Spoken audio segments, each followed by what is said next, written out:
Hey everyone! Welcome back to another fascinating dive into history. You know how sometimes life feels a little unfair, like no matter what you do, things just don't go your way. Like someone cuts you off in traffic and you just well, you get the idea, it's that burning desire for justice. Turns out people have been wrestling with this feeling of wanting justice, wanting things to be even, for ages. It's a universal human experience. That's where the idea of an eye for an eye comes in. This concept has deep roots in human history. It's one of the oldest legal codes out there, showing up in places like the Code of Hammurabi from ancient Babylon. This code was revolutionary for its time. The basic idea was simple: if you hurt someone, you get hurt in the same way. Seems fair, right? It was all about direct retribution. You break someone's leg, your leg gets broken. The punishment was meant to be a mirror image of the crime. It was all about creating balance, making the punishment fit the crime. This was seen as a way to maintain social order. This system was supposed to stop endless cycles of revenge. It aimed to bring closure and prevent further conflict. No more back-and-forth feuding between families. Ideally, it would lead to a more peaceful society.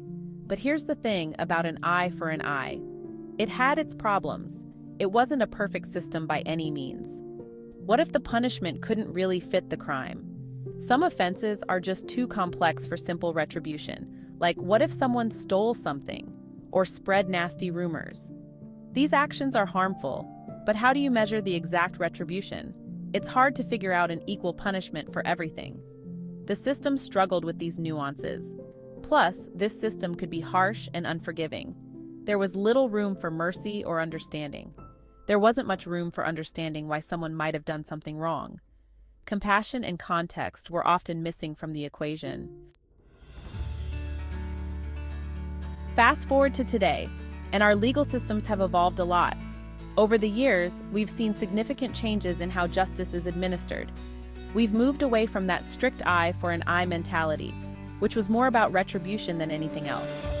Now the focus is more on rehabilitation, aiming to address the root causes of criminal behavior. The idea is that instead of just punishing someone for what they did, let's try to help them become better members of society. This approach benefits not just the individual, but the community as a whole. Don't get me wrong, we still believe in consequences for actions. Accountability is crucial for maintaining order and justice. But modern law recognizes that people are complex, with various factors influencing their actions. Maybe someone committed a crime because of difficult circumstances in their life, like poverty or addiction. These underlying issues need to be addressed. Rehabilitation means offering things like education, therapy, or job training while someone is in prison. These programs aim to equip individuals with the skills they need to succeed outside. It's about giving people a chance to turn their lives around, providing them with the tools and support they need to make positive changes. Now, let's switch gears a bit and talk about the mind. Because you know what? Our brains are fascinating. And one of the fascinating things about them is how open they are to influence. That's where suggestion comes into play. Suggestion is all about how we can be influenced by others. Think about advertising, for example. Those catchy jingles and those smiling faces in commercials. That's suggestion at work, trying to subtly convince us to buy something. Or think about therapy. A therapist might use suggestion to help someone feel more confident or to change negative thought patterns. Section 4. The echo in our minds, autosuggestion and self-transformation. But here's the coolest part. We can also influence ourselves. We have the power to shape our own thoughts and, in turn, our reality. It's called autosuggestion, and it's basically the power of positive thinking on steroids. By consistently feeding our minds with positive thoughts, we can transform our mindset. Ever heard the phrase, "You are what you think"? This simple yet profound idea is the essence of autosuggestion. That's autosuggestion in a nutshell. It's about consciously choosing to focus on positive thoughts and beliefs.